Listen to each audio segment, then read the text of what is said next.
এই উত্তর গোষ্ঠ থেকে ঘরে ফিরলেন।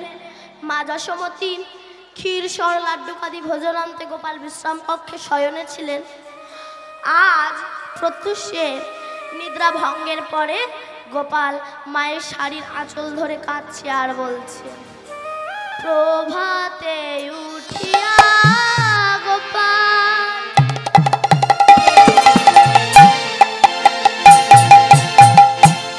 শাড়ির অঞ্চল ধরি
মাখন খেতে হয়।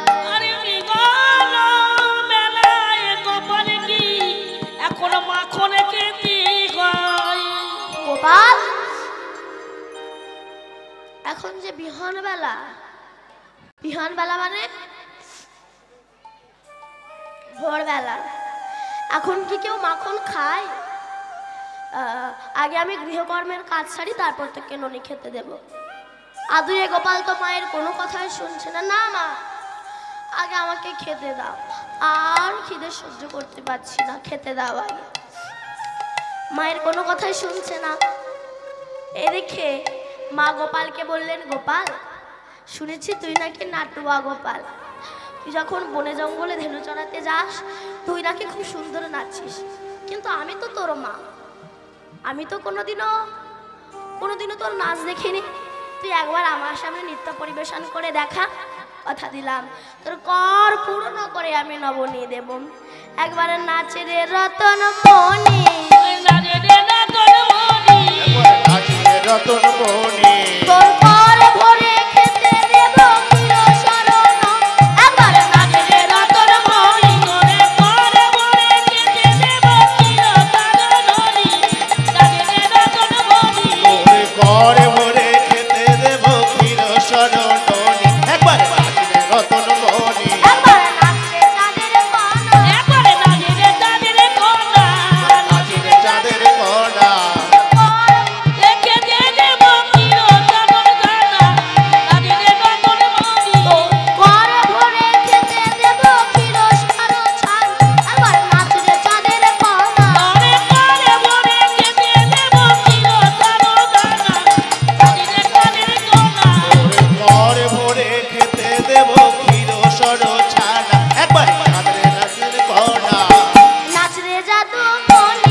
কথা দিলাম তোর কর পূর্ণ করে আমি নবনী দেব। গোপাল বলছে, মা আমি নৃত্য দেখালে তুমি সত্যি বলছো তুমি আমার কর পূর্ণ করে নবনী দেবে? হ্যাঁ রে গোপাল, তোর কর পূর্ণ করে আমি নবনী দেখব, একবার আমার নৃত্য পরিবেশন করে দেখা বাবা। মায়ের কথা শুনে গোপাল নৃত্য আরম্ভ করেছে। দেখুন, মা বলেছে তাই গোপাল নৃত্য আরম্ভ করছে, কতটা ভক্তি ধরে ভগবানকে বেঁধে রেখে দিয়েছে। এই জন্য ভগবানকে পেতে হলে চাই বিশ্বাস, বিশ্বাসে ভগবানকে পাওয়া যায়।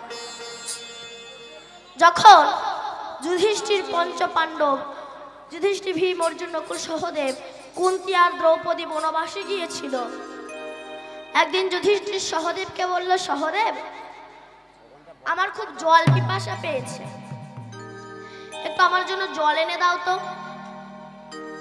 সহদেব তখন জল আনতে গিয়েছে, দেখে কিনা খুব সুন্দর একটা পুষ্করণী। যেই না সেখান থেকে জল নিতে যাবে, একজনা বলল, দাঁড়াও সহদেব। সহদেব বলল, তুমি কে? বলল, আমি ধর্মরাজ বক, আমার 4খানা প্রশ্ন উত্তর দিয়ে তবে তুমি জল স্পর্শ করো। সহদেব কান দিল না, একটা বক আমাকে জ্ঞান দেবে?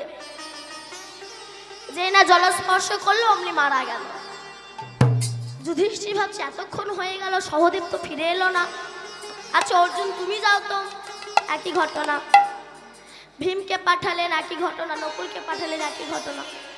কেউই যখন ফিরে এলো না, এবার যুধিষ্ঠির নিজেই এসেছে, এসে দেখছে তার 4 ভাই মরে জলে ভাসছে।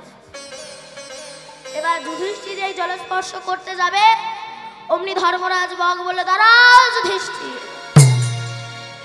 আমার 4টে প্রশ্ন উত্তর না দিয়ে তোমার 4 ভাই জলস্পর্শ করেছে, তাদের মৃত্যু হয়েছে, তুমিও যদি আমার কথা না শুনে জলস্পর্শ করো তোমারও মৃত্যু হবে। ধর্মরাজ বক তখন করজোড় করে বলছে, বলুন কি 4টে প্রশ্ন?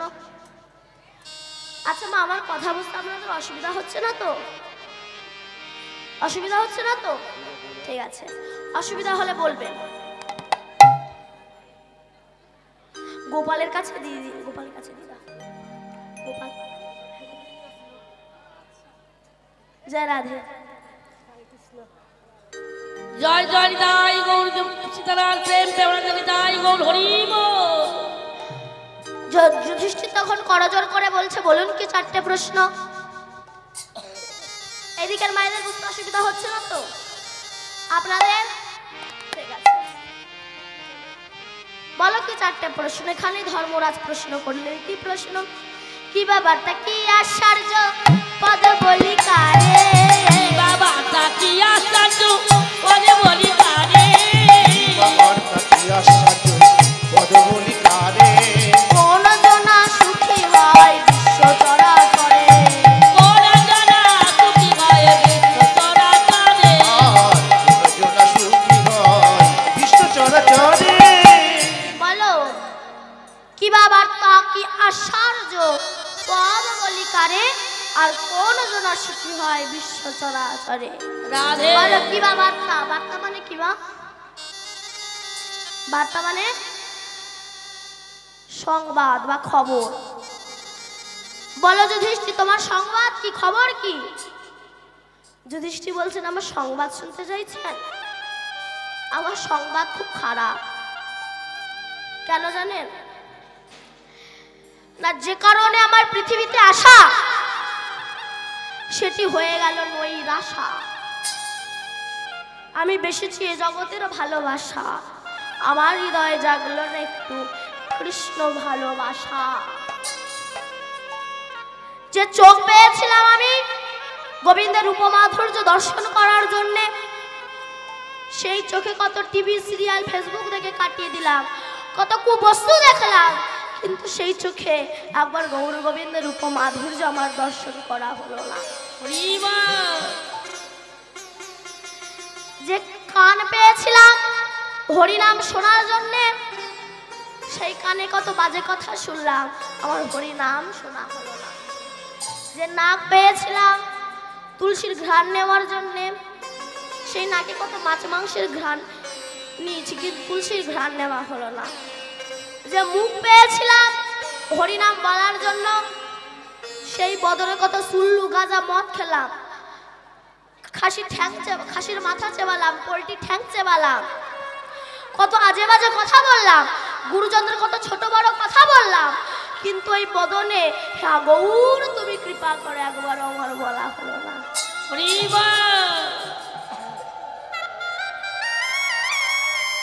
যে হাত পেয়েছিলাম গোবিন্দকে আরতি করার জন্য, সেই হাতে মদের গ্লাস ধরেছি, মাংসের ঠ্যাং ধরেছি, বাম মা চুলের মুঠি ধরেছি, বাবা মাকে ধরে বৃদ্ধাশ্রমে পাঠিয়েছি, কিন্তু ওই হাত দিয়ে একবার গোবিন্দকে আরতি করা হলো না। যে পা পেয়েছিলাম গোবিন্দের মন্দিরে যাওয়ার জন্য, সেই পায়ে কত বাজে জায়গায় গেলাম, গোবিন্দের মন্দিরে যাওয়া হলো না।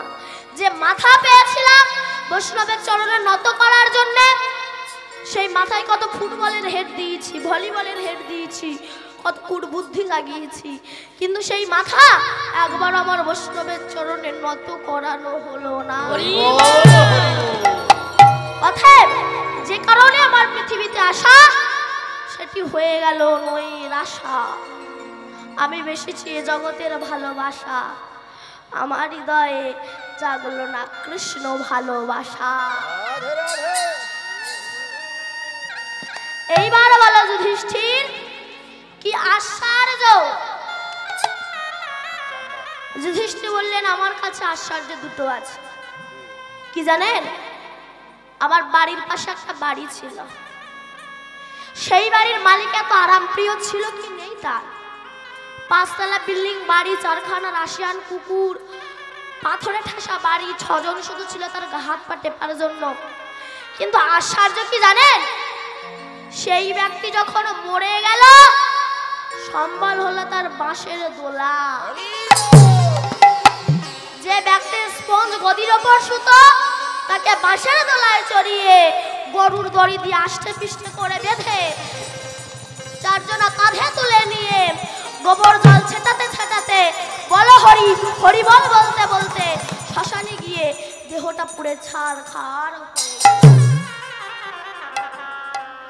মাথাটা ফাটছে না বলে বাঁশের বাড়ি মেরে মাথাটাকে ফাটিয়ে দিল।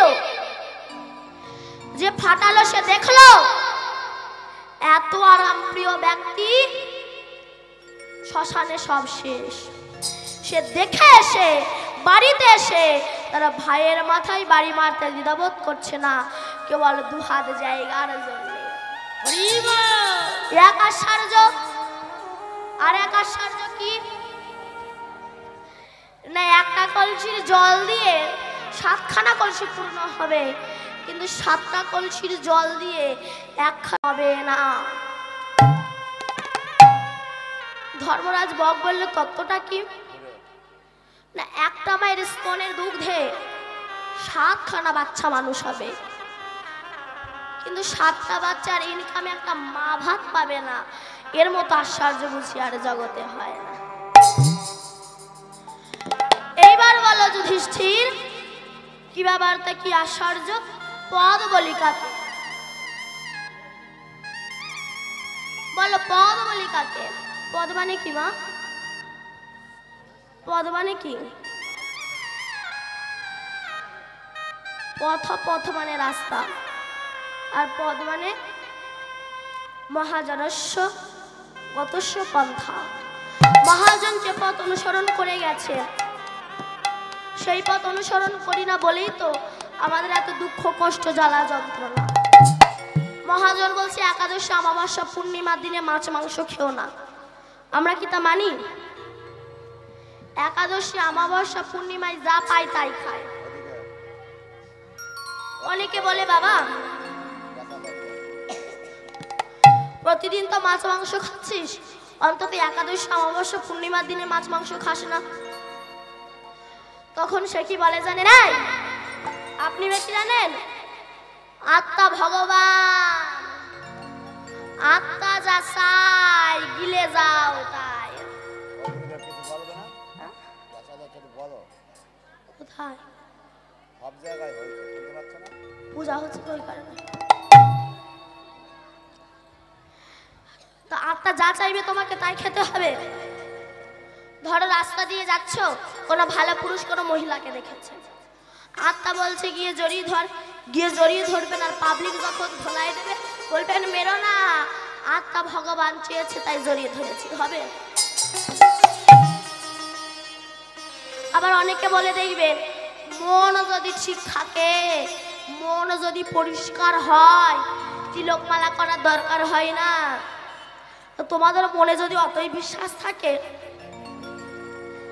কাল সকাল 10টার সময় আপনার যা আছে আংটি হার চুড়ি চেন টেন পরে, এখানকার নাম কি? হ্যাঁ, বানজেটিয়া। এই বানজেটিয়ার বাজারে গিয়ে পোশাক না পরে ঘুরে বেড়াবেন। লোকে যদি বলে আই তুই পোশাক পরিস নি কেন, তখন আপনি বলবেন দাদা মন যদি ঠিক থাকে পোশাক পরা লাগে না, মনেই পোশাক পরিয়ে দেয়, হবে? যারা পুলিশের চাকরি করে তারা যদি ধুতি পাঞ্জাবি পরে চাকরি করতে যায়, আর আমাদের মুখ্যমন্ত্রী মমতা বন্দ্যোপাধ্যায় যদি বলে তুমি পুলিশের ড্রেস না পরে ধুতি পাঞ্জাবি পরে চাকরি করতে এসেছো কেন, তখন সে বলবে দিদি মন যদি ঠিক থাকে পুলিশের ড্রেস পরা লাগে না, মনে পুলিশের ড্রেস পরিয়ে তোমার ঝেঁটিয়ে বিদায় করবে। মহাজনের কথা মানি না বলে, মহাজনের কথা মানি না বলে ওই জন্য আমাদের অল্প বয়সে মাজা ব্যথা, হাঁটু ব্যথা, কীর্তন শুনতে সে সামনে এক হাত করে জায়গা রেখে দিই ঠ্যাঙের ভবিষ্যৎ, কেননা মহাজনের কথা মানি না বলে। বলছে বালিশে বসো না কেন, অনেকে বলে নাকি পেছনে ফোড়া হয় না, বলছে বালিশে বসো না ফেটে তুলে বেরিয়ে যাবে, দুয়ারে বসে না ঋণী হবে না। আসল কথাটা কি, যেতে আসতে অসুবিধা হবে না। সিঁদুর পরো, সিঁদুরটা পড়তে হয় কেন, আজকাল তার কেউ সিঁদুর পরে না, না পরে তবে অ্যাঙ্গেল করে সিঁদুর পরে। তবে এখানে তোমার কারোর চোখে পড়ছে না কেউ অ্যাঙ্গেল করে সিঁদুর পড়েছে, কলকাতার দিকে থাকে তো ওখানকার মায়েদের কথা বলছি। অ্যাঙ্গেল বোঝেন?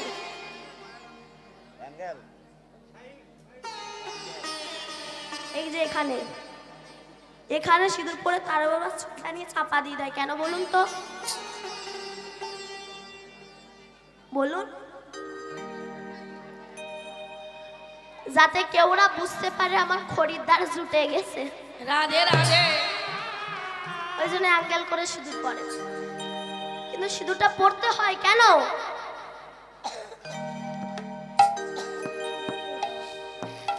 সিঁদুরটা পড়তে হয় তার একটাই কারণ, আমার একজন মালিক আছে, আমি 12 জনার নয়, আমি 10 জনার নয়, আমি একজনের, এর প্রমাণ সিঁদুর।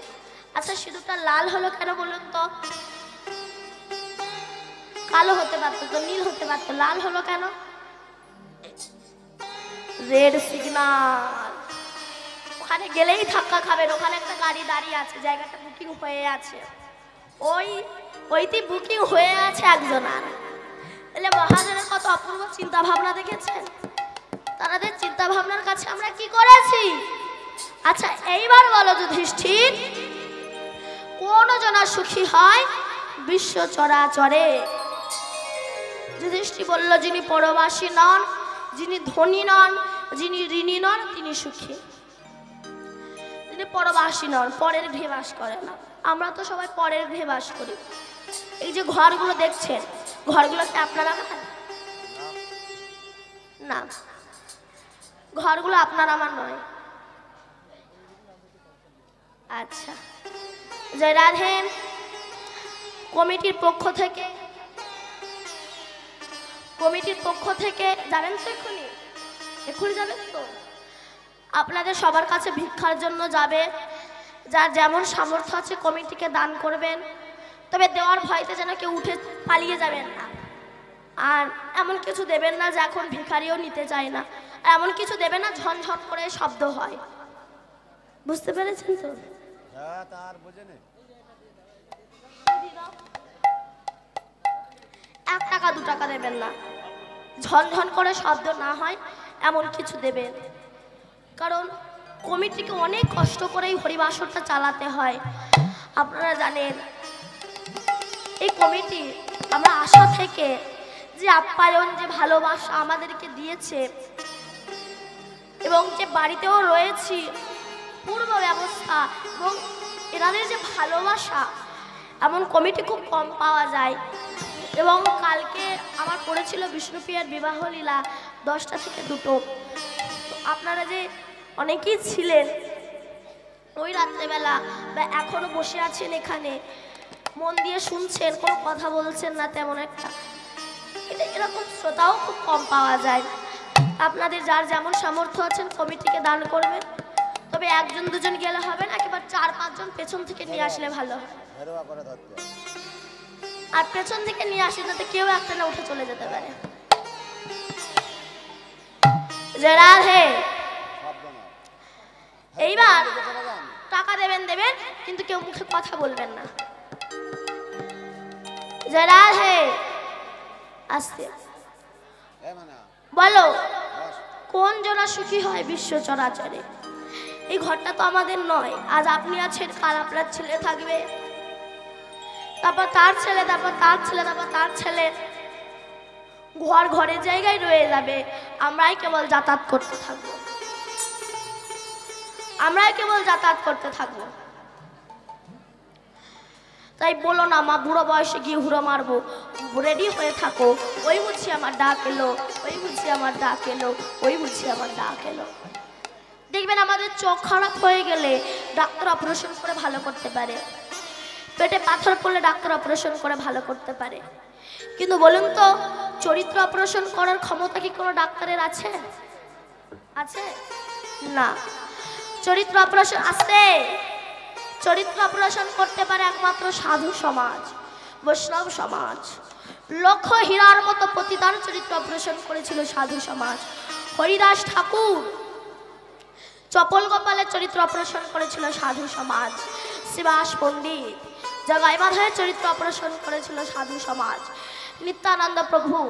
আর সেই চরিত্রকে অপারেশন করার জন্যে স্বয়ং কৃষ্ণ গৌর হয়ে ডাক্তার হয়ে নবদ্বীপের হসপিটালে এসেছেন।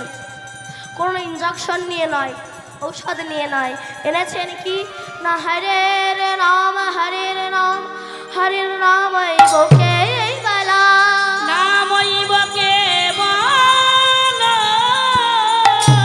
কালেও নাস্তেব নাস্তেব নাস্তেব গতি নাথা।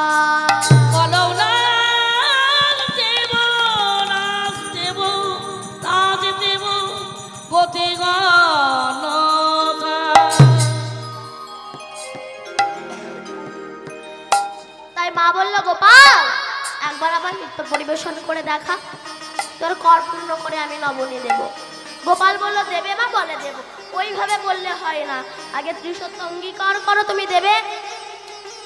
মা বলল, আরে বাবা দেব, যার ঘরে 9 লক্ষ ধেনু আছে তার কি কখনো ননি মাখনের অভাব হয় রে? তোকে আমি দেব, তুই একবার নৃত্য দেখা। এবার মায়ের কথা শুনে, মায়ের বচনে হরি নাচিতে লাগিল, মায়ের বচনে হরি নাচিতে লাগিল, আর মায়ের বচনে হরি নাচিতে লাগিল। তা দেখি যশোমতী আনন্দ বাড়িল, তাহা দেখে যশোমতী আনন্দ বাড়িল, আর তাহা থেকে যশোমতী আনন্দ বাড়িল। তাহা দেখি যশোমতী আনন্দ বাড়িল, আর তাহা দেখে যশোমতী আনন্দ বাড়িল, আর তাহা থেকে যশোমতী আনন্দ বাড়িল। আনন্দ ধরে না, আনন্দ ধরে না, আনন্দ ধরে না, ভাগবতী যশোমতী আনন্দ ধরে না, ভাগবতী যশোমতী মায়ের আনন্দ ধরে না, আর ভাগবতী যশোমতী আনন্দ ধরে না। বালগোপালের চিত্র হেরে আনন্দ আর ধরে না, ভাগবতালের নৃত্য দেখে মা আনন্দ আর ধরে না, ওই ভাগবতালের নৃত্য দেখে আনন্দ ধরে না। মায়ের আনন্দ ধরছে না। আর গোপাল যখন নৃত্য করছে, মা যশোমতী আর আনন্দ ধরছে না, তাই ওই ব্রজে যত রমণী ছিল সবাইকে ডাকছে আর বলছে, ওরে তোরা দেখবি যদি মদের আগে তোরা দেখবি যদি দেখবি যদি গান নাটুয়া গোপাল নাচে মনের আগে গান। তোরা দেখবি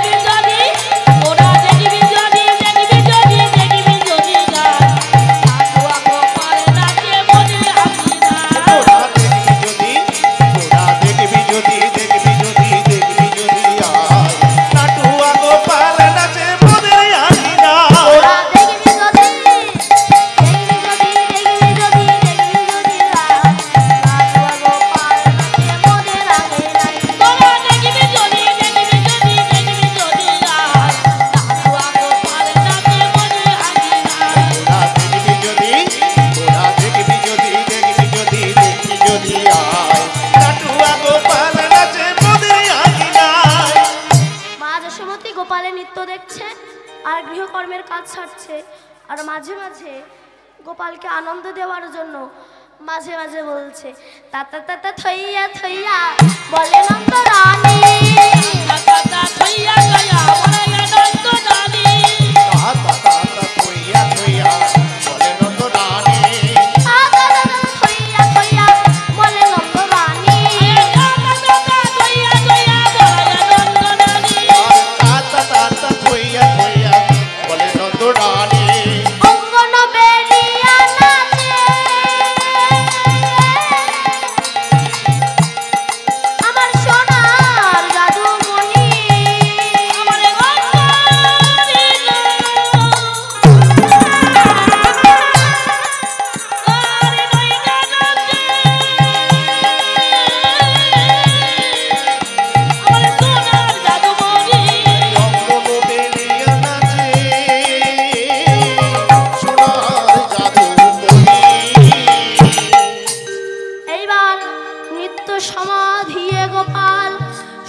শেষ করে গোপাল এমনি করে কর পেতে দাঁড়ালেন। মা তখন গৃহ হতে এক ভাণ্ড নবনী এনে গোপালের করে দিলেন, তাতে গোপালের কর পূর্ণ হলো না। আবার এক ভাণ্ড নবনী এনে গোপালের করে দিলেন, তাতেও গোপালের কর পূর্ণ হলো না। মা তখন বিস্মিত হয়ে দিদি রোহিণীকে ডাক দিয়েছে, দিদি রোহিণী, দিদি রোহিণী, আমার গোপালের কি হলো? আমি শিশুমতী বালকের ওইটুকু কর পূর্ণ করতে পারছি না। আমার গোপালকে কি উপদেবায় পেয়েছে? নইলে আমি শিশুমতী বালকের ওইটুকু কর পূর্ণ করতে পারছি না। মা ভান্ডারীকে ডাকলেন, ডেকে বললেন, আমাদের এই গোয়ালাপাড়ায় যার ঘরে যত নবনী আছে নিয়ে এসো। ভান্ডারী চললেন, কিন্তু হলো কি, কৃষ্ণের ইচ্ছায় কারো ঘরে এতটুকু মাখন পর্যন্ত নয়, সব তিনি অপহরণ করে নিয়েছিলেন। কেন না, ওই যে মা বলেছিল না, আরে কৃষ্ণ গোপাল, যার ঘরে নবলক্ষ ধেনু আছে তার কি কখনো ননি মাখনের অভাব হয় রে? ওই যে অহংকার করেছিল না, তা ভগবান তো কখনো ভক্তের অহংকার সহ্য করতে পারে না। ভগবান দুটি জিনিস সহ্য করতে পারে না, একটা চোখের জল আর একটা অহংকার। আপনি দেখুন, অহংকার করেছিল 100 ভাই, ধৃতরাষ্ট্রের 100 পুত্র দুর্যোধনরা, তারা ধ্বংস হয়ে গেল। যখন একটু বলি শুনো, অহংকারের শেষ পরিণতিটা কি হয়?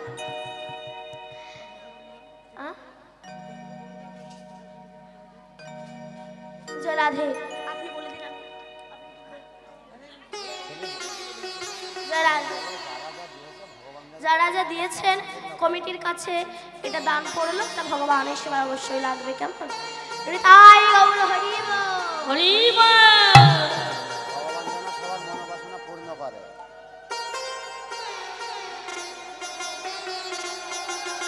জয় জয় শ্রী জয় গৌর সীতারাম প্রেম প্রেমানন্দে জয় গৌর হরি বল। জয় রাধে, জয় রাধেশ্বর। আসতে অহংকারের শেষ পরিণতিটা কি হয় শোনো। যখন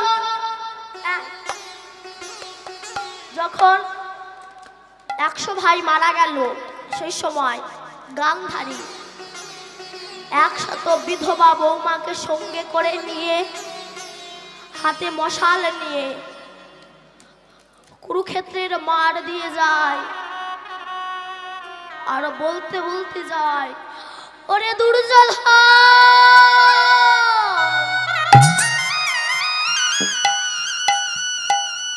ওরে দুঃশাসন, একবার আমায় মা বলে ডাক বাবা, একবার আমায় মা বলে ডাক। হরি বল হরি বল। কাঁদতে কাঁদতে যখন যাচ্ছে, ওই মাঠের মাঝখানে দাঁড়িয়ে একজন অট্ট হাসি হেসেছিল। গান্ধারী বলেছিল, কে? কার এমন মমতাবিহীন হৃদয়, এক পুত্র হারা মায়ের কান্না দেখে হাসছে? কার এত কঠিন হৃদয়, কে হাসছো? বলেছিল, আমি কৃষ্ণ। কৃষ্ণ, তুমি হাসছো? তুমি হাসছো আমার চোখের জল দেখে? কৃষ্ণ বলেছিল, জেঠিমা, এই কান্নাটা যে তোমার ফিক্স করা ছিল। কোন দিন? না যেদিন দ্রৌপদীর বস্ত্রহরণ হয়। দ্রৌপদী ভেবেছিল, বড় মা তো নারী জাতি, জেঠিমা তো নারী জাতি, হয়তো আমার দুঃখে সে দুঃখিত হবে। তাই তোমার কাছে সে গিয়ে তোমার দরজায় পড়েছিল, জেঠিমা আমায় রক্ষা করো, তোমার ছেলেরা আমার বস্ত্রহরণ করছে, আমায় তুমি রক্ষা করো। গান্ধারী কোনো প্রতিবাদ না করে মুখের ওপর দরজা বন্ধ করে দিয়ে অট্ট হাসি হেসেছিল। কেন? এই গান্ধারী, আপনি ভাবুন, গান্ধারী কখনো কি দ্রৌপদীকে রক্ষা করবে? কেন না? দুর্যোধনের মতো কালপিট যে মায়ের গর্ভে জন্মেছে, সেই মাখানা কেমন তাকে দেখতে হবে। হরি বল হরি বল। বড় মা, তুমি সেই দিনই হেসেছিলে না? কাদালে কাঁদিতে হয়, এ কথাটি মিথ্যা নয়।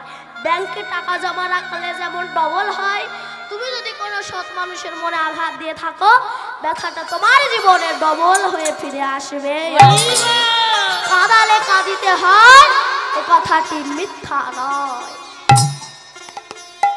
ধৃতরাষ্ট্র বললে, এখন আমার কি করণীয় বলতে পারো?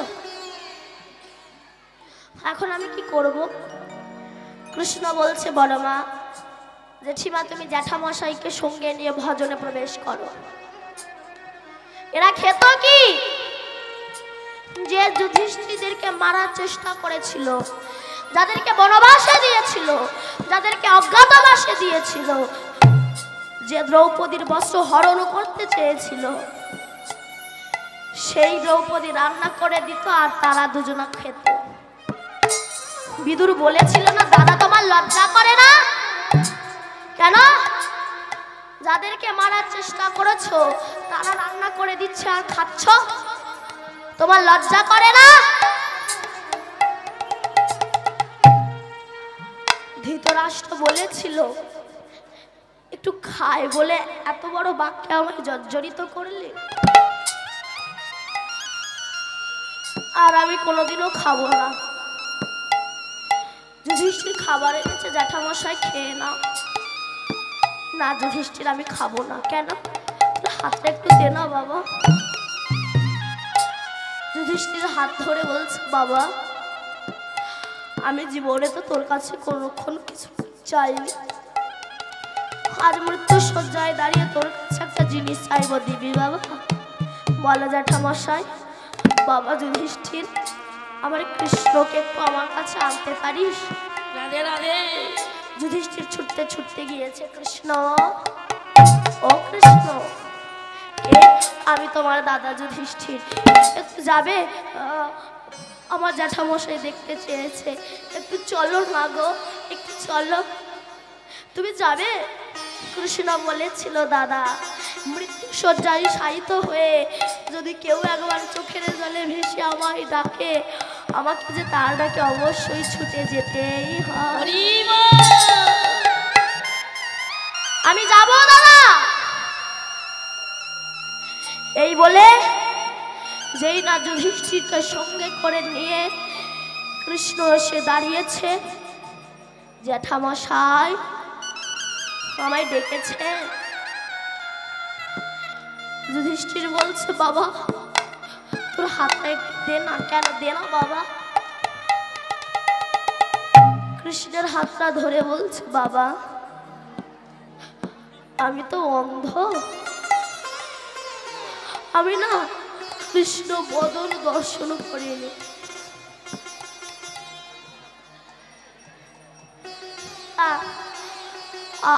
আমার নয়ন দুটো একটু ফুরিয়ে দিবি বাবা? আমি প্রাণ ভরে তোর বদনখানে একটু দর্শন করবো।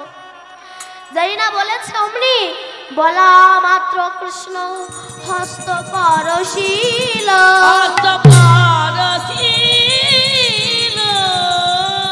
কৃষ্ণের স্পর্শে তখন নয়ন ফিরিয়া পাইল।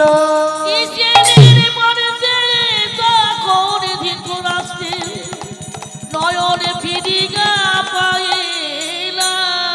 নয়নে পেয়ে কৃষ্ণ বদন দেখিতে লাগিল।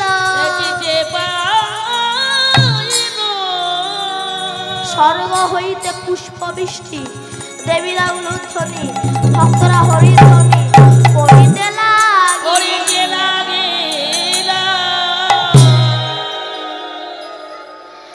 তাই মা অহংকার করেছে না, সেই অহংকারের জন্যে, সেই অহংকারের জন্যে আজ তার ধ্বংস হয়ে গেল, তারা ধ্বংস হয়ে গেল। তাই মা অহংকার করেছিল না। যার ঘরে নবলক্ষ ধেনু আছে তার কি কখনো ননির অভাব হয়?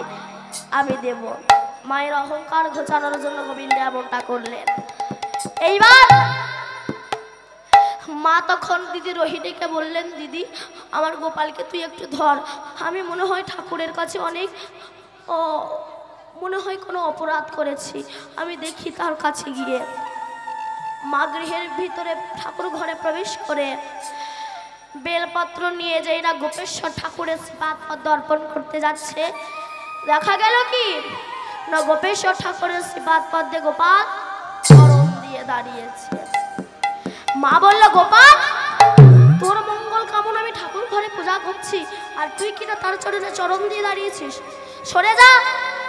গোপাল ছুটছে না।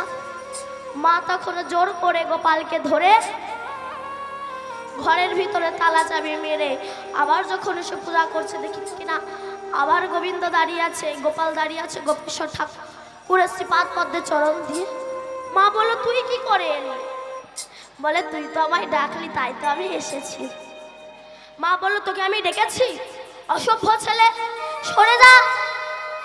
মায়ের কথা শুনে গোপাল তখন কেঁদে কেঁদে বলছে, মা আচ্ছা ঠিক আছে, আমার আশায় যদি তোমার ঠাকুর পূজার ব্যাঘাত হয় তবে তুমি তোমার ঠাকুর নিয়ে ঠাকুর সেজে বসে থাকো।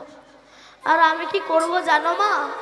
আমি যমুনা পার হয়ে যাব, পরের বাকে মা বলিব। যমুনা পার হয়ে যাব, পরের বাকে মা বলিব। যমুনা পার হয়ে যাব, পরের বাকে মা বলিব।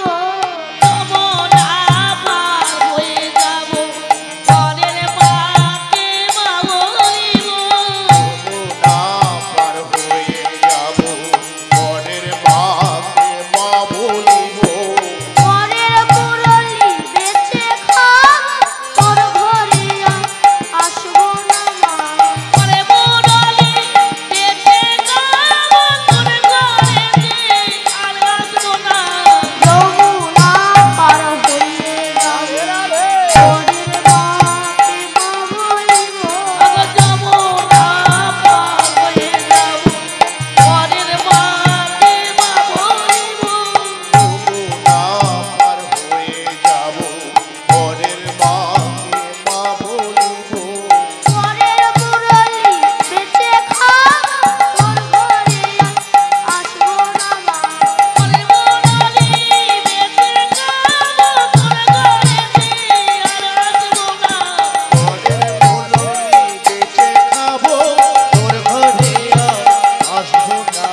অমন কথা বলিস না। এই বলে মায়ের মাথায় গোজা ছিল গৌরী পূজার ফুল, সেটা এসে যাই না গোপালের চরণে পড়েছে, অহংকার নেমে গেল। অমনি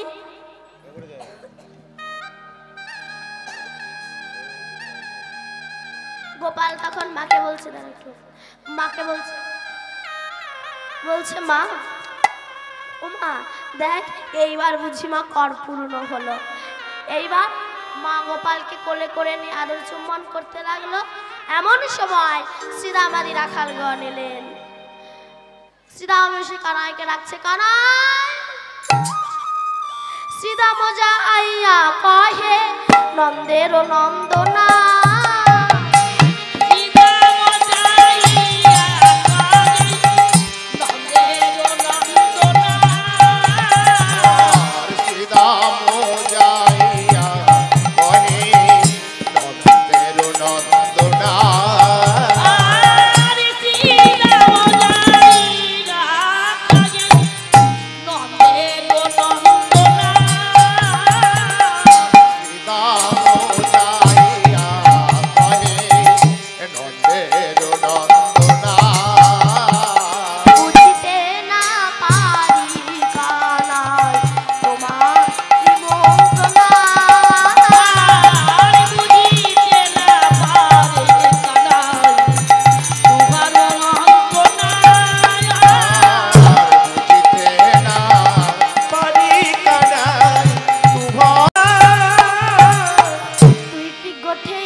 যাবি নাকি গোঠে?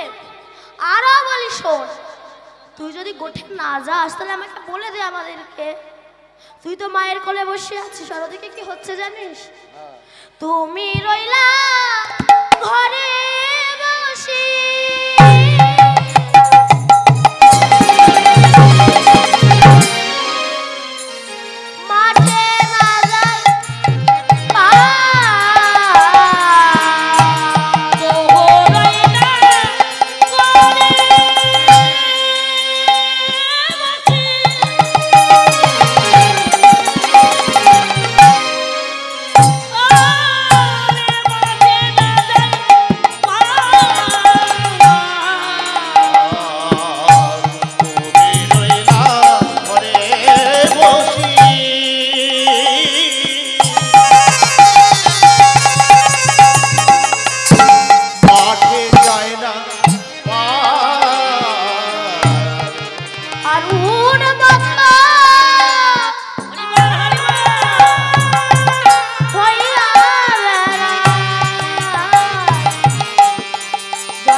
আগে যত চালাই ধেনু পাছু পানে ধায়, বিহারি ওই চাঁদ বদন না হেরে তোমায়। কানাই তুই যদি না গোঠে যাবি তবে তোর ধেনু বৎসগুলো না তোর বদন না দেখলে গোঠের দিকে যেতে চায় না। দেখুন বনের পশু কৃষ্ণ বলে, কত পশু কৃষ্ণ ভজে গেল, কিন্তু আমার মতো ফার্স্ট ক্লাস পশু আমি হরি ভজন করলাম না। জয় রাধে। হরে কৃষ্ণ। মাইকম্যান দাদা ভাই শিল্পীর মাইক্রোফোনে একটু প্রেশারটাকে তুলুন, অন্তত প্রেশারটাকে। প্রেশারটাকে তুলে রেখে দেন, কারণ গলায় খুব চাপ পড়ছে। একটু আপনি প্রেশারটা ওখান থেকে বাড়ান, আর এই মনিটরটা একটু তুলতে বলো। আর একটু মনিটরটাকে বাড়িয়ে দেন। জয় রাধে। হয়নি, কথা বলো। এখনো হয়নি, কিন্তু প্রেশারটা ওঠেনি, কিন্তু জয় রাধে শ্যাম। প্রচন্ড প্রেশার চাপা আছে। জয় দাঁড়াও, আমি ওখানে ঠিক করবো, একটু দাঁড়িয়ে, কারণ এতটা চিল্লেছি। জয় গৌর হরি। এই মনিটরে নেই। মনিটরেও নেই একদম সাউন্ড। জয় রাধে শ্যাম।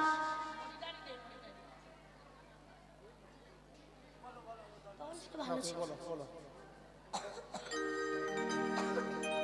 কথা বলো। আস্তে। জয় রাধে। একটু সাউন্ডটা বাড়ানোর চেষ্টা করো, তোর গলায়। জয় রাধে। আপনি দেখুন,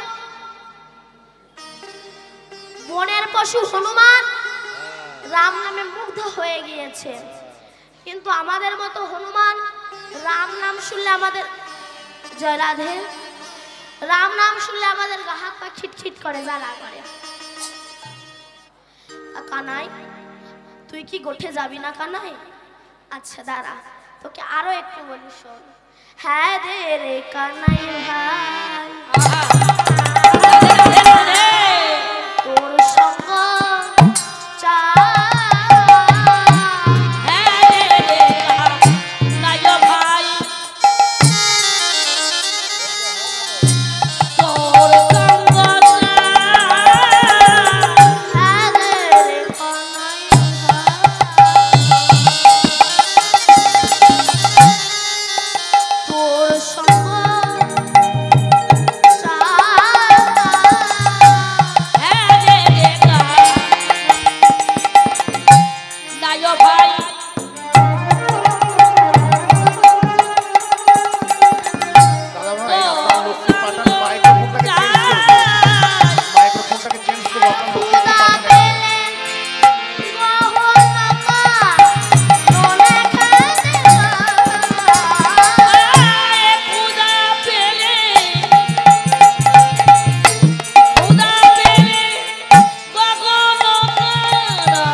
মায়ের কোলে শুয়ে থাকি না, সেই সময় আমরা কানাই কানাই বলে ডাকি। এটা আমি প্রায় বলি। এই যে কৃষ্ণ প্রেম, এটা শেখাবে কারা? মায়েরা শেখাবে। কারণ মানা ভালো হলে প্রকৃত সন্তান ভালো হয় না। একটু বলি শুনুন। যখন কুরুক্ষেত্রের মাঠে যুদ্ধ শেষ হয়ে গেল, সেই সময় দ্বিতীয় পাণ্ডব ভীম আর তৃতীয় পাণ্ডব অর্জুন এসে বলাবলি করছে। ভীম বলছে আমার জন্য জয়, অর্জুন বলছে আমার জন্য জয়। আমার জন্য জয়, এবারে আমার জন্য জয়, আমার জন্য জয়। দুজনে এমন ঝগড়া করছে, তাদের মধ্যে একেবারে হাতাহাতি বেঁধে গিয়েছে। যেই না দুজনে ঝগড়া করছে, তাদের মধ্যে পেছন থেকে একটা কাটা হেসে উঠেছে। ভীম আর অর্জুন দুজনায় পেছন দিকে তাকিয়েছে। এই তুই কে রে? তোকে তো আগে কোনোদিনও দেখিনি। বলে তোমরা আমাকে দেখোনি, কিন্তু আমি তোমাদের দেখেছি। আমরা ওকে দেখিনি, ওনাকে আমাদের দেখেছি। আমাদের চিনি বলে শুধু তোমাদের কেন, তোমাদের বাবারা কেন, তোমাদের ঠাকুরদা কেন, তোমাদের পুরো বংশটাকে আমি চিনি। আমাদের পুরো বংশটাকে চিনিস? কই বলতো। বলে মিলিয়ে নাও। তোমরা চন্দ্র বংশের ছেলে। বিষ্ণু থেকে ব্রহ্মা, ব্রহ্মার পুত্র অগ্রিম, অগ্রিমের পুত্র সোম, সোমের পুত্র বুধ, বুধের পুত্র পুরুরাবা, পুরুরাবার পুত্র আয়ুষ, আয়ুষের পুত্র নহস, নহসের পুত্র যজাতি, যজাতির পুত্র যদু, যদুর পুত্র কুরু, কুরুর পুত্র জন্মেঞ্জয়, জন্মেঞ্জয়ের পুত্র গতিশান, গতিশানের পুত্র মনুষ্য, মনুষ্যর পুত্র চারুপদ, চারুপদের পুত্র রুদ্রাসান, রুদ্রাসানের পুত্র হৃদেশু, হৃদেশুর পুত্র রক্তিনাপ, রক্তিনাপের পুত্র ব্যাভীর, ব্যাভীর পুত্র দুষ্মন্ত, দুষ্মন্তের পুত্র ভরত, ভরতের পুত্র ইক্ষু, ইক্ষুর পুত্র সম্বরণ, সম্বরণের পুত্র সুধন্য, সুধন্যর পুত্র যমন, যমনের পুত্র তৃতি, তৃতীর পুত্র পরিজা বসু, পরিজা বসুর পুত্র জরাসন্ধ, জরাসন্ধের পুত্র সোমাচি, সোমাচির পুত্র কুশু, কুশুর পুত্র জম্ভু, জম্ভুর পুত্র সুরত, সুরতের পুত্র বিহুরত, বিহুরতের পুত্র আজুকানু, আজুকানুর হ্যালো যে সমস্ত ভক্তরা সাইকেল এবং মোটরসাইকেল প্যান্ডেলের মধ্যে রেখেছেন, আপনাদের অনুরোধ করছি দয়া করে ওগুলো সরিয়ে নিন। আমাদের এখনই ভক্তবৃন্দরা সব এসে জায়গা পাবেন না দাঁড়াতে। আপনাদের অনুরোধ করছি যেসব সাইকেল মোটরসাইকেল প্যান্ডেলের মধ্যে রেখেছেন দয়া করে ওগুলো সরিয়ে নিন। আজুকানের পুত্র অগ্রধর, অগ্রধরের পুত্র দেবঋষি, দেবঋষির পুত্র ঋক, ঋকের পুত্র বিদিক, বিদিকের পুত্র পতিত, পতিতের পুত্র শান্তনু, শান্তনুর পুত্র বিচিত্রবীর্য, বিচিত্রবীর্যের পুত্র পাণ্ডু, পাণ্ডুর পুত্র ভীম, ভীমের পুত্র ঘটোৎকচ, আর ঘটোৎকচের পুত্র যে হাঁস ছিল মা বরাবরই। রাধে রাধে। দাদু তোমাকে চিনবো না? এমন সময় কৃষ্ণ এসে দাঁড়িয়েছে। ভীম আর অর্জুন তখন কৃষ্ণকে প্রশ্ন করছে, আচ্ছা কৃষ্ণ, ও যদি আমার নাতি হবে তবে দেহটা কই? শুধু মাথা আছে, দেহ কই? গোবিন্দ বলল দেহ ছিল, এখন পতিত হয়ে গেছে। কবে, কোন দিন? তখন গোবিন্দ সমস্ত কথা বলছে। শোনো, তোমরা যেদিন আনন্দ করতে করতে কুরুক্ষেত্রের মাঠ দিয়ে আসছিলে, সেদিন তোমার ওই নাতি আমার রাস্তার সামনে আমার পথ অবরোধ করে দাঁড়িয়েছিল। তোমার ওই নাতি আমাকে বলেছিল, কৃষ্ণ, একবার যদি আমি কুরুক্ষেত্রের মাঠে নামি, পারবে না তুমি পঞ্চ পাণ্ডবকে জয়ী করে হস্তিনাপুরে ফিরিয়ে নিয়ে দেবে। গোবিন্দ বলল, তুই কত বড় বীর, প্রমাণ দে।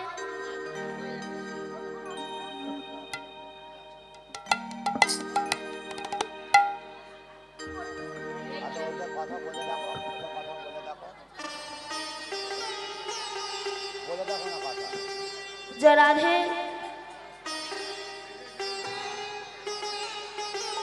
তুমি বলো না ওইখানটায় ওটা।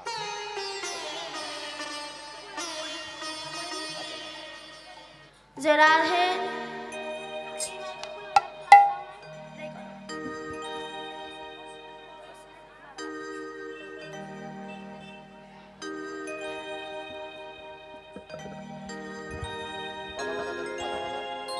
জয় রাধে।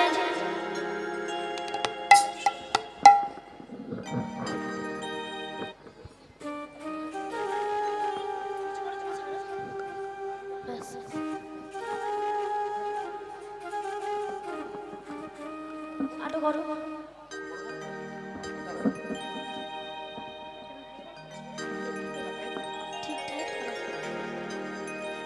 জয় রাধে। শুনতে পাচ্ছে কিনা সবাই বুঝতে পারছে কিনা শুনে না। জয় রাধে শ্যাম।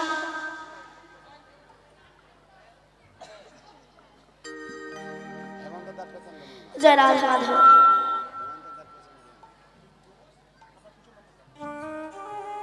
জয় রাধে।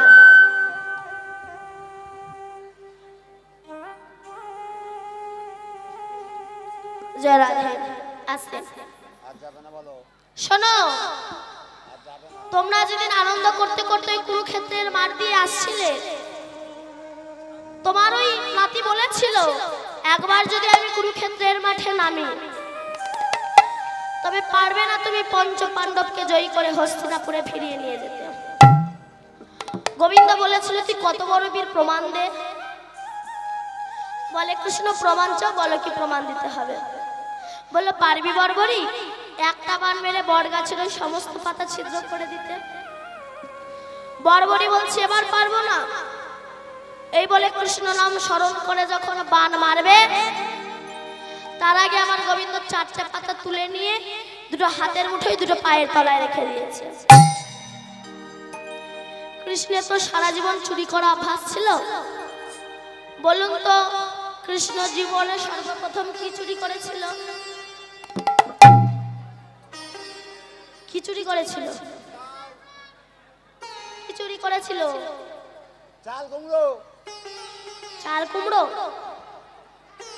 কি চুরি করেছিল? ক্ষীর স্বর্ণনি। সর্বপ্রথম চুরি করেছিল পুতনা রাক্ষসী প্রাণ। তারপরে তো ব্রজমায়েদের ঘরে ঢুকে ঢুকে ক্ষীর স্বর্ণাবলী চুরি করেছে। চুরি করা অভ্যাস তো, দুটো হাতের মুঠে দুটো পায়ের তলায় রেখে দিয়েছে। এইবার বর্বরী কৃষ্ণ নাম স্মরণ করে বান মেরেছে।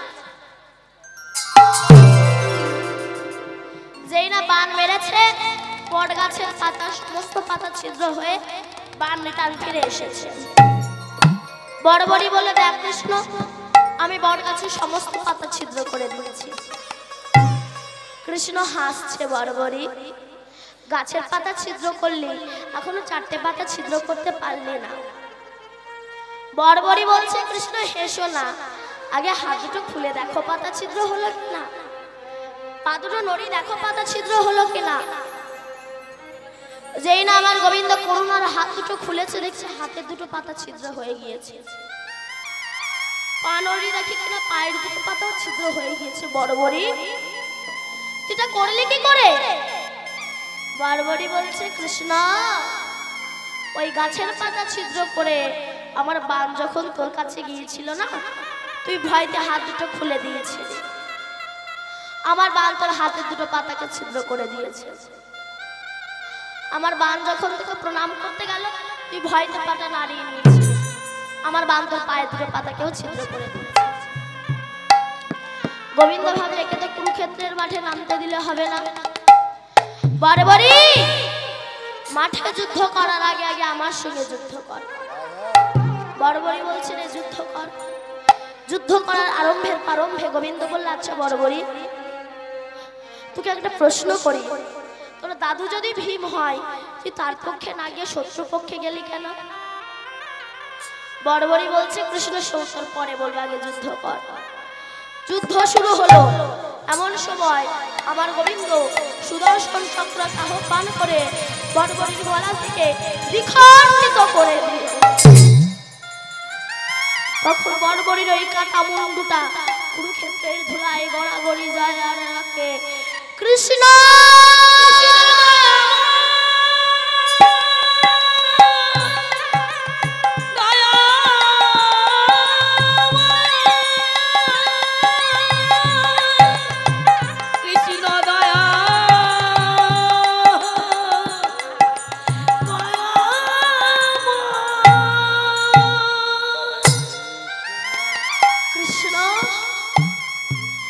গোবিন্দ ছুটে গিয়ে বড়বড়ির মাথাটা বুকে জড়িয়ে ধরেছে। বড়বড়ি,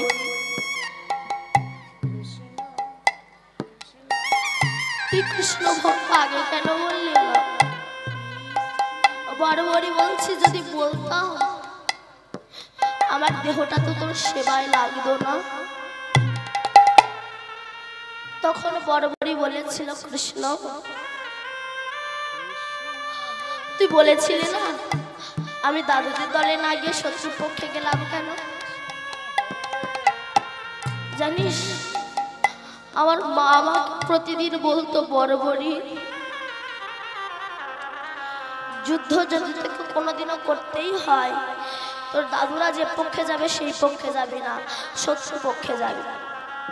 আমি আমার মাকে প্রশ্ন করেছিলাম, মা দাদুদের দলে না গিয়ে শত্রু পক্ষে যাব কেন? আমার মা বলেছিল, যদি শত্রু পক্ষে যাস আর মরণও যদি হয় তোর দাদুদের হাতে হবে। হরি বল, হরি বল। আর তোর দাদুরা হলো কৃষ্ণ ভক্ত, আর কৃষ্ণ ভক্তের হাতে যদি একবার মৃত্যু হয় তোকে আর এই রাক্ষস কুলে আসতে হবে না। তুই নিতাই গৌর হরি বল বলে গোবিন্দের চরণের দাস। তাই এদিকে শ্রীরাম যখন কানাইয়ের সঙ্গে কথা বলছে, আর ওদিকে কি হয়েছে জানে? বাজত সব গোঠো বাজন সাজত বলবীরে, বাজত সব গোঠো বাজন সাজত বলবীরে, বাজত সবে গোঠো বাজনা সাজত বলবীরে, বাজত সব গোঠো বাজন সাজত বলবীরে, বাজত সব গোঠো বাজন সাজত বলবীরে, বাজত সবে গোঠো বাজনা সাজত বলবীরে, মদে ঘুরে মিত নয়ন যুগল পাগলা টপটি শিরে, মদগোলা গেল যুগল পাগলা টপটি শিরে, আর মদে ঘুরে নিত নয়ন যুগল পাগলা টপটি শিরে, মদে ঘুরে মিত নয়ন যুগল পাগলা টপটি শিরে, মদগোলা নয়ন যুগল পাগলা টপটি শিরে, আর ঘুরে নিত নয়ন যুগল পাগলা টপটি শিরে, বাজনা বাজে বাজনা বাজে বাজনা বাজে রে বাজনা বাজে, গোঠো যাত্রার বাজনা বাজে, কোটে যাত্রার বাজনা বাজে, এই গোঠো যাত্রারে বাজনা বাজে, গগনে অধিক মেলা দেখে গোঠো যাত্রার বাজনা বাজে, গগনে গদিকে মেলা দেখে কোটে যাত্রার বাজনা বাজে, গগনে ওদিকে বেলা দেখে গোঠো যাত্রারে বাজনা বাজে, বলরামকে রেখে সব কবি লিখলেন, গলে বনমালা হাতে তারো বালা, শ্রবণে কুণ্ডল সাজে ধব ধব ধব ধবলি বলিয়া ঘন ঘন শিঙা বাজে। মহাজন লিখছেন, বলায়ের মুখ নয় যেন বিধুরে, বলাই বন গাই যেন বিদুরে, বলয়ের বুক নয় যেন বিদুরে, মুখবাহী করে মুখের লালা শ্বেত কমলের মধুরে, মুখবয় করে মুখের লালা সে কমলের মধুরে, আর বুক বাহি পড়ে মুখের নালা শ্বেত কমলের পুকুরে, আর মুখবাহী করে মুখের লালা শ্বেত কমলের মধুরে, মুখবয় করে মুখের লালা সে কমলের মধুরে, আর বুক বাহি পড়ে মুখের নালা শ্বেত কমলের মধুরে। মনে হচ্ছে ওই বলাইয়ের গাল থেকে যে নালা পড়ছে না, দেখে যেন মনে হচ্ছে শ্বেত পদ্ম হতে মধু ঝরিছে, মধু জড়িতে, মধু ঝরিছে, শ্বেত পদ্ম মধু ঝরিছে, সে পদ্ম মধু জড়িতে, শ্বেত পদ্ম মধু ঝরিছে, বলাই যত তত করে মধু ঝরিছে, গগে তত বলে মধু জড়িতে, বলায় যত তত করে মধু ঝরিছে। এবার শ্রীরাম কানাইয়ের সঙ্গে কথা বলছে, আর বলাই কানাইয়ের কাছে আসছে, তো আস্তে আস্তে এমন সময় কি দেখলো, আপন তনু ছাই আর হেরি রোখা শহর, আয় আপন তোরি সাগরে এই রক্ত বেচে গো, আপন তনু ছায়া রয়েরি উঠাবে শোভন। ওহ বলি পাচার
আসছে, তাই বলছে পথ ছেড়ে দে সরে দাঁড়া, পথ ছেড়ে দে সরে দাঁড়া, পথ ছেড়ে দে সরে দাঁড়া, আমার সাথে ভাই কানাই আছে পথ ছেড়ে দে সরে দাঁড়া, আমার ভাই কানাই আছে পথ ছেড়ে দে সরে দাঁড়া। আমার সাথে কানাই আছে পথ ছেড়ে দে সরে দাঁড়া। আর শ্রীরাম মাকে বলছে মা এবার গোপালকে বিদায় দাও, গোপালকে নিয়ে এবার আমরা যাব, বিদায় দাও। মা বিদায় দিতে চাইছে না গোপালকে, কিন্তু শ্রীরাম বলছে মা একবার বিদায় দাও মা।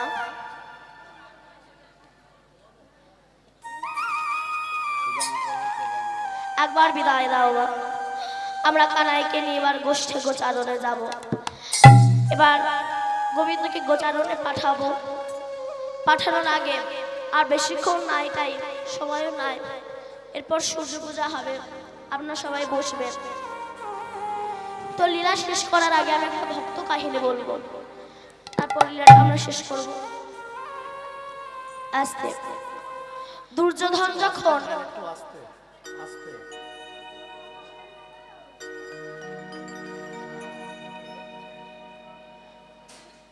দুর্যোধন যখন কৃষ্ণকে বলেছিল কৃষ্ণ তুমি তো দুর্যোধনের রাজপ্রাসাদে রাজভোগ গ্রহণ করতে যাচ্ছ,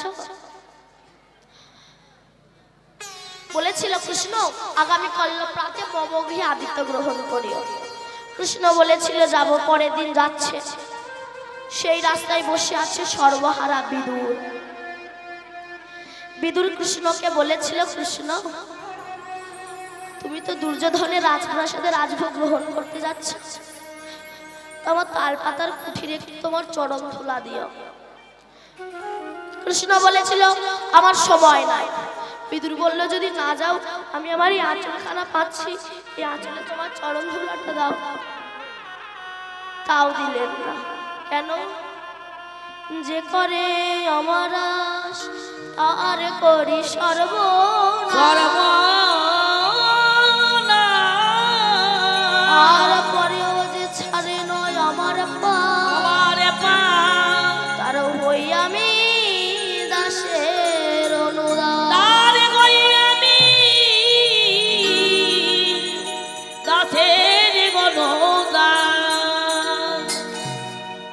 তাও দিলেন না। বিদুর গৃহে ফিরে এসেছে, পরাশরী বলল স্বামী কৃষ্ণ আসেনি? বলল না। আমি কত করে কৃষ্ণকে বললাম একবার অন্তত চলো, গেল না। আমি বললাম যদি না যাও আমার আঁচলে তোমার চরণ ধুলাটা দাও, তাও দিলেন না। বিদুর বলল স্বামী। হরে কৃষ্ণ। সুধী ভক্তমণ্ডলীর কাছে বিশেষ নিবেদন, প্রচন্ড কথা ভেসে আসছে। এটা তো কীর্তনের আসর, এটা হলো কীর্তনের আসর, আর কীর্তনের আসরে বসে এতটা কথা বলা আমার মনে হয় উচিত নয়। আপনারা কি সবাই শুনতে পাচ্ছেন আমার কথাটা? দয়া করে, তাই আপনাদের আমি চরণ ধরে বলবো, আর মাত্র 10-15 মিনিট আছে, আপনাদের চরণ ধরে বলছি এই 10-15 মিনিট আপনারা দয়া করে চুপ করে থাকবেন, কেউ কথা বলবেন না, কীর্তনে ব্যাঘাত ঘটাবেন না।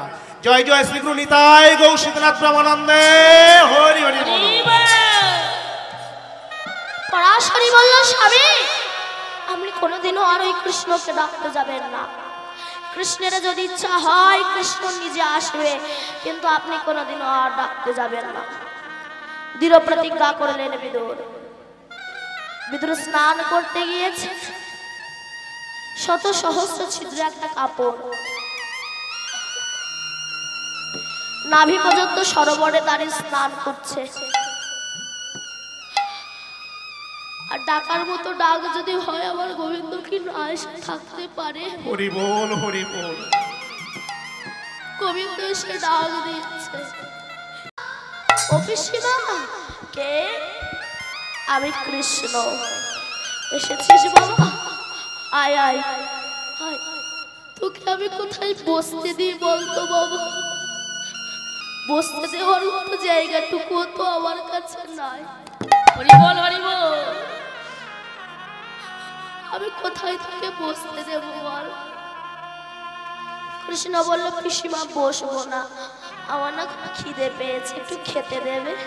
রাধে পরাশরী তখন ছুটতে ছুটতে ঘরের ভিতরে গিয়ে দেখলো একটা কলা পড়ে আছে। পরাশরী ওই কলাটাকে তুলে কৃষ্ণের কাছে এসে খোসাটা ছাড়িয়ে শ্বাসটা ফেলে দিয়ে খোসাটা কৃষ্ণের মুখে ধরে বলছে, কৃষ্ণ খাও। কতটা প্রেম, কতটা ভালোবাসা। ওদিকে বিদুরের কানে খবর গেল তোমার ঘরে কৃষ্ণ এসেছে। যেই না শুনেছে অমনি বিদুর কাপড় নিংড়াচ্ছিল তো উলঙ্গ হয়ে, যেই শুনেছে তোমার ঘরে কৃষ্ণ এসেছে, কাপড়টা নিংড়াতে নিংড়াতে উলঙ্গ অবস্থায় কৃষ্ণের সম্মুখে এসে দাঁড়িয়েছে।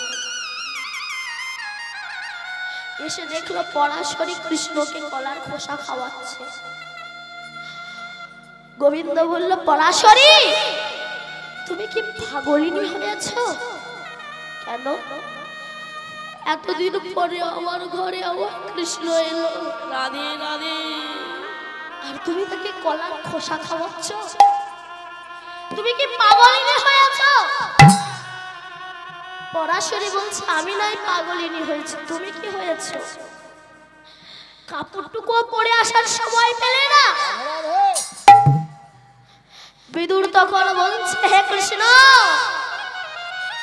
নিজের দেহের ব্যথায় যেমন বস্ত্রে ঠিক থাকে না, তেমনি কৃষ্ণ ব্যাধি যার একবার হৃদয়ে জেগেছে তার লজ্জা শরমের ভয় থাকে না। তুমি তো জানো যে পাঁচতলা বাড়িতে জন্মগ্রহণ করে সে উলঙ্গ হয়ে জন্মগ্রহণ করে, যে পাঁচতলা বাড়ি থেকে চলে যায় সে উলঙ্গ হয়ে চলে যায়, রিক্সা চালিয়ে খায় সে ঘর থেকে কেউ যদি যায় সে উলঙ্গ হয়ে যায়,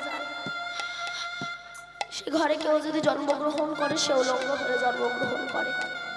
তাহলে যাওয়া আসা রাস্তাটা তো উলঙ্গ, মাঝখানে কটা দিন বেশভূষণে সুসজ্জিত হয়।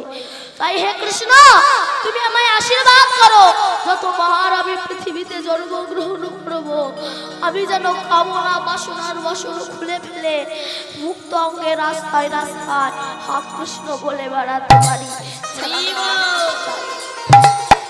জানো কৃষ্ণ, যে দুর্যোধন, যে দুঃশাসনকে আমি নিজে হাতে করে মানুষ করেছিলাম, সেই দুর্যোধন, সেই দুঃশাসন সবার অর্থের লোভে আমাকে কত অপমান করেছে। তাই আমি তোমার চরণ ছাড়া ইহজগতে আর কিছু পেতে চাই না। তাই জগতে আমাদের তো একদিন না একদিন চলে যেতেই হবে, আর এখন আমাকে আপনাদের ছেড়ে চলে যেতে হবে। আমার সময় হয়ে এসেছে। আপনাদের ছেড়ে চলে যাওয়ার আগে আপনাদের কাছে সন্তানের মতো করে একটা ভিক্ষা চাইব। যদি যেগুলো সন্তান মনে করে দেন, নিজেকে বড় ধন্য বলে মনে করতে পারি। আশীর্বাদ করবেন, যতবার আমি পৃথিবীতে জন্মগ্রহণ করব, আজ যাদের জন্য আমি কৃষ্ণ নাম বলতে পারছি, বা এমন ভক্তদের আশীর্বাদ আমার মাথায় পড়ছে যাদের জন্য আসতে পেরেছে, তারা হলেন আমার পিতা এবং মাতা। আশীর্বাদ করবেন আমি যেন এমন কৃষ্ণ ভক্ত মাতৃগর্ভে আসতে পারি, আর এমন যেন কৃষ্ণ ভক্ত পিতার কাছে আসতে পারি। আর একটা আশীর্বাদ করবেন, যত আর পৃথিবীতে জন্মগ্রহণ করব আমি যেন এমন ভক্ত সম্মুখে হরি কথা, কৃষ্ণ কথা বলতে পারি, এই আশীর্বাদটা করবেন। আর একটা শেষ চাওয়া আমার আছে, আশীর্বাদ করবেন যেদিন আমার প্রাণ পাখিটা উড়ে যাবে,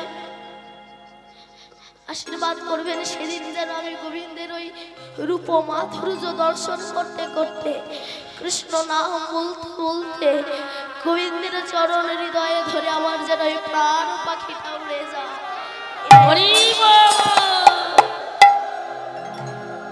যাওয়ার আগে আপনাদের কাছ থেকে চেয়ে নিয়ে যাব। যাবার বেলা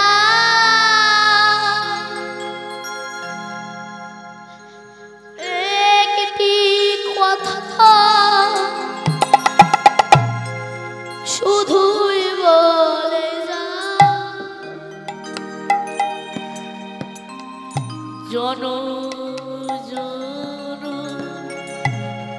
এই হরিনা আমি যেন যাওয়ার বেলা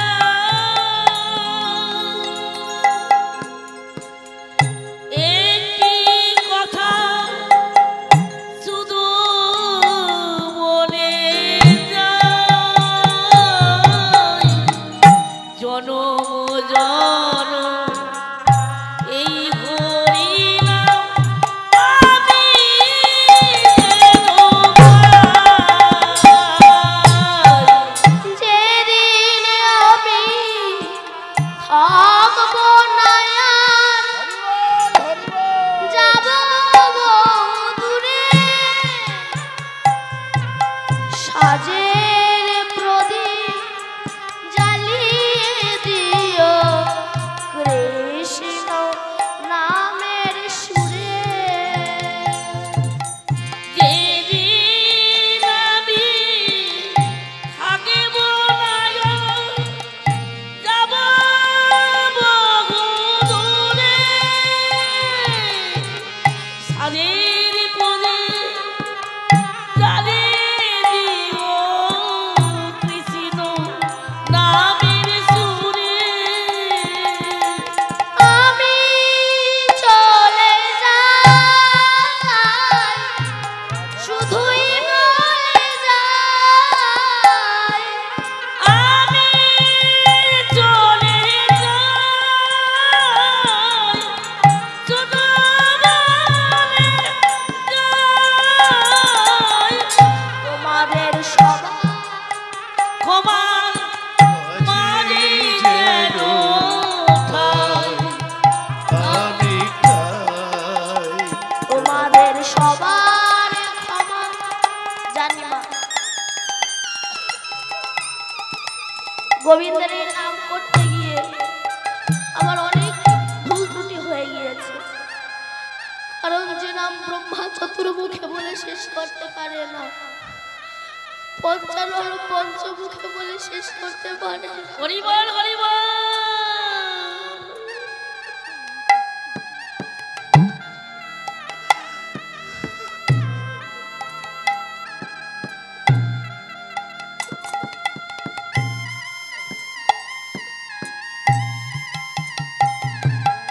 সে নাম আমার মতো অধম কিভাবে বা করবে তবু কৃপা করে আপনাদের সামনে বলার অনুমতি দিয়েছে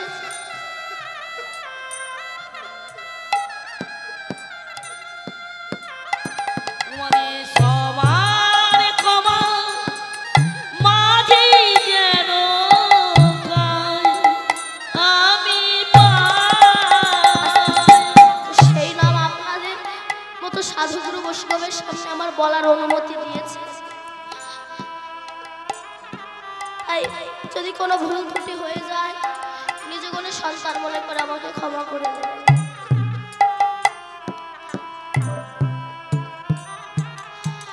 তোমাদের সবার ক্ষমা মাঝে যেন হরিবল পাই আমি ঠাই তোমাদের সবার ক্ষমা মাঝে যেন ঠাই আমি পাই আমি চলে যাই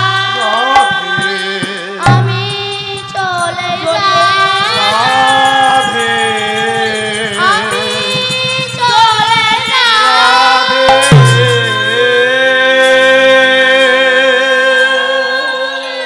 জয় রাধে। তো মা যশোমতী যখন কিছুতেই গোপালকে পাঠাতে চাইছে না শ্রীরাম বলল মা তুমি ভয় পেও না মা কেন শ্রীরাম কহিছে মানে শুনো মা গ্রন্থ রানী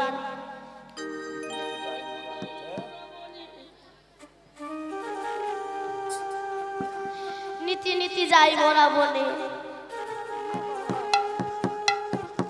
যতই কো রাখালো মেলি মাঝে রাখি বনমালী ধেনু বৎস চড়াই কাননে। হরি বল হরি বল। মা তুমি ভয় পেও না, কানাই তো বসে থাকে আর আমরা তো ধেনু বৎস চড়াই, জানো মা? হরি বল। ও কি করে? মোহনা মুরলীর স্বরে নানা স্বরে গান করে, ভোলায় ভুবন ভোলাই সেই রবে, শুনিয়া মুরলীর রব দিব্য মূর্তি লোক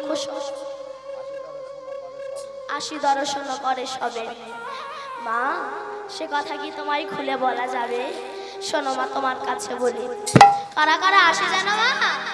শোনো মা, হংসের ওই উপরে চড়ি চতুর্মুখে মন্ত্র পড়ি, আর বংশের উপরে চড়ি গতির মুখে মন্ত্র পড়ি, হংসের উপরে চড়ি চতুর্মুখে মন্ত্র পড়ি, সব করে কানাইয়ের তার পাশে, বাবা সবে করে কানায় চারি পাশে মা, আর স্তব করে কানায় চারি পাশে, সব করে কানাইয়ের চার পাশে, বাবা সবে করে কানায় চারি পাশে, সব করে করে কানায় কানায় চারি পাশে, সবে করে কানায় চারি পাশে।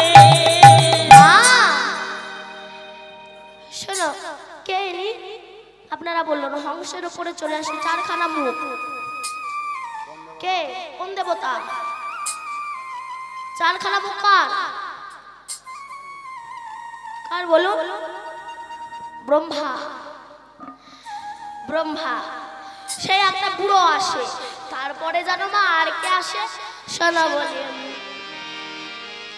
তারপরে একজন বিশ্বপৃষ্ঠে আরোহ, তারপরে একজন বিশ্ববৃষ্টি গান, তারপরে একজন বিশ্বপৃষ্ঠে আরোহ, তার আগে আর একজন রথে ঐরাবত তার আগে আর একজন আসে, কে?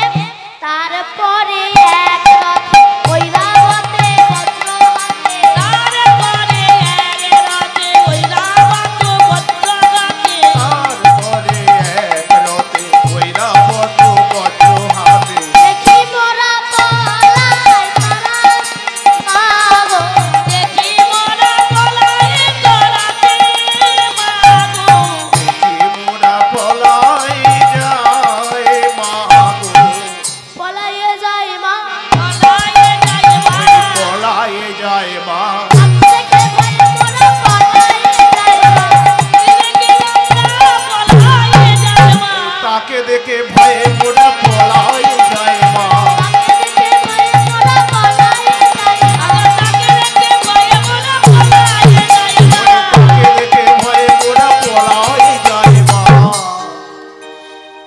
তারপরে একজন আসে, তার সর্বঙ্গে চোখ, কে? ইন্দ্রদেব। আস্তে। তারপরে আর একজন আসে, কে জানো মা? তারপরে একজন বিশ্বপৃষ্ঠে আরোহ, তারপরে একজন বিশ্ববৃষ্টি গান, তারপরে একজন বিশ্বকৃষ্ণে আরোহ, প্রিয়া সিংহা বেনুর নিশান মা গো, আসে গগন বিশাল মাগো, আসিনা বেনুর নিশার মাগো, শিরে জটা ত্রিলোচন ভস্য অঙ্গে বিভূষণ, চিরে জটা তিলচন বসে আছে বিভূষণ, রে জটা তিলচন বসে অঙ্গে বিভূষণ, সদয় জপয়ে রাধা মা গো, সদায়ে জপয়ে রবে না মাগো। তিনি কে? বাবা ভোলানাথ। এবার মা গোপালকে পাঠাতে চাইছে না, শ্রীরাম বলল, মা তুমি ভয় পেও না, আমরা নিয়ে যাব, আবার আমি সন্ধ্যাবেলায় তোমার কানাইকে তোমার গৃহে ফিরিয়ে দেব। একবার দাও মা, তোমার কানাইকে আমার হাতে তুলে দাও, সাজিয়ে দাও। এবার মা যশোমতী কানাইকে সাজাতে লাগলেন, কিন্তু যখন সাজাতে পারলেন না, শ্রীরাম একটা তিলক কেটে দিল, সুবল চরণের উপর পরিয়ে দিল। এবার আবার গোবিন্দ সখাদেরকে সঙ্গে করে নিয়ে চলেছেন গোষ্ঠের দিকে।